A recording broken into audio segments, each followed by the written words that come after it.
На моје огромно задоволство и чест, истовремено, одамна сме ја немале пред објективот на Бекстејдж, а имајте како што многу ново и интересно да ни каже и да сподели со нас. Добре дојде во Бекстејдж за нашата Елена Велеска. Добре ве најдов, баш ми е драго што ќе се дружиме денес. На почеток секогаш не интересира што е она што го правиш периодов, каде е Елена Велевска овој период? Овој период најчесто сум на релација Охрид-Скопје. Снимав нови проекти за кои што во моментов договарав видео записи и спотови. Она што последно го работев е песната Еј жено, која што треба да излезе на 8 март. Песната која што е 5 години чувана за мене, тој текст га е направен од Љупче Василев, продуцент Дејан Момировски, и со нетрпение чекам да ја извадам, бидејќи толку многу се пронаоѓам, има многу страшна порака песната, а верувам дека ќе се пронајдат многу жени во таа песна. Морам да се пофалам пред гледачите дека имав таа чест да слушнам мал дел од оваа песна. Еј жено, се најажив и јас и со Ева тука баш зборувавме, ја исфалив. Дали мислиш дека некако музиката и аранжманот одлично се вклопија на оној текст што 5 години беше чуван за тебе? Да, јас никогаш не се сомневам во квалитетот кој што го има Дејан Момировски, а кога се работи за еден ваков чуван и одлежан текст кој што единствено мене ме најдоа како идеален интерпретатор на оваа композиција. Многу ме радува податокот што такви добри работи можат да ми се случат во кариерата, бидејќи не земам било каква песна.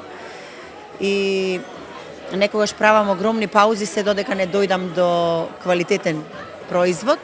Така испадна и ова. Значи за оваа година ги завршив сите проекти аудио, а сега е време видео уште записи да дадам и за цела година сум покриена.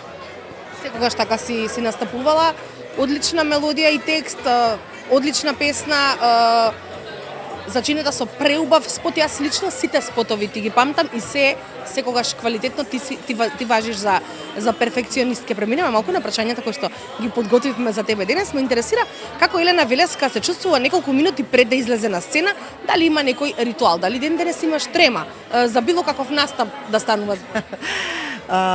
Секогаш ме пука адреналинот. Значи, навистина е возбудливо чувството, иако 30 години сум на музичката сцена. Навистина до ден денес имам трема и секогаш одговорноста е се поприсутна и поприсутна, бидејќи како што созрева еден уметник, гледам колку што се надополнува професионално, одговорноста е се поголема, посветеноста се поголема и она што си го правам како ритуал пред секој настап е кажување на една молитва за смиреност, за трпение и се да тече низ програмата онака како што треба. Ако те прашам кој момент од твојата кариера го паметиш како најемотивен, а кој како најстресен, што би издвоила? Па имало многу турбуленции низ мојата кариера, бидејќи ова е многу макотрпна работа, ние ја представуваме само убавата страна на животот, а јас никогаш не придавам важност на темната страна на животот, бидејќи многу ми е поубаво да се фокусирам на розевото отколку на црното. Така да, како најемотивен момент би ги издвоила сите моменти кои што ми се поврзани со децата, а како што беше другото, како најстресен? Најстресно ми е кога заминувам на турнеја, а морам да се спакувам пред време, да направам простор за отсуство некој месец до 2 и да се збогувам со децата. Тоа е навистина стресен период и кога имам закажано настапи од континент на континент, а мораш во дадено време да бидеш секаде присутен. Тоа е стресен момент. Како Елена Велеска се справува со критиката? Дали те мотивираат критиките или те погодуваат? Па зависи од кого е кажано. Јас искрено не придавам важност на тоа, бидејќи кога ќе влезеш во овој шоу бизнис, некако стануваш имун на се, не знаеш што е лага, а што вистина. И секогаш ме носила вистината и тоа е тоа што ме искачува полека но сигурно кон врвот, бидејќи секоја лага е за кратко, а се што е лажно не трае долго. Сега во овој контекст, која е најголемата заблуда која што ја има јавноста, а се однесува на тебе, а ти знаеш дека тоа не е вистина?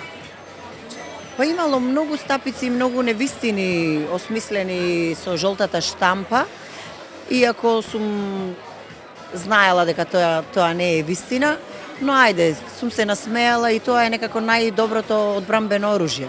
Насмевката е секогаш најдоброто оружје. Елена, што во животот никогаш не би прифатила без разлика на цената која што ќе ти биде понудена во моментот? Никогаш не би прифатила нешто што, видите, јас секогаш сум голем емотивец и гледам на работите да не ми се од материјален карактер. Бидејќи кога работи човек со емоција и љубов, не секогаш средствата се пресудни. Така да најскапите нешта според мене не се плаќаат материјално и навистина сето она што сакам да го направам, еве последно сега си дојдов од Швајцарија, направивме едно одлично изненадување кај една моја пријателка за 40-тиот роден ден на нејзиниот сопруг и тоа беше едно од оние најубави работи кои што можам да ги издвојам онака човечно направено многу хумано. Кој дел од твојот карактер ти создава проблеми, но сепак никако не можеш тоа да го смениш? Мојот став, бидејќи имам став што не секој го разбира, кога ќе кажам кажано е, човек сум од одговорност и од збор, многумина немаат желудник да го преработат тоа. Дали естрадата е искрена или пак е полна со лицемерие и каде Елена Велеска стои во оваа приказна? Секогаш сум директна и можеби тоа ме прави своја и посебна и фактот како жена. Без разлика сум покажала став и храброст на многумина мажи како лидер во оваа бранша. Јас го делам ова мислење. Ќе ти кажам оф рекорд и зошто. Кои особини треба да ги поседува човек за да биде твој пријател? За да биде мој пријател, само да биде искрен и да нема заткулисни намери. Инаку секој е добре дојден, никого не критикувам, никого не навредувам, човек сум што не се замерува со никого, но би сакала да има едно отворено пријателство, другарување и секогаш сум работела на тоа да има слога меѓу естрадата и како да го постигнеме сето тоа, бидејќи без слога многу работи се растураат и заминуваат надвор од колосек. Благодарам многу што и денес одвои од твоето скапоцено време, минути за бекстејдж и во следна прилика ја промовираме Ей жено на бекстејдж специјал. Ќе ми биде драго, баш ми е мило.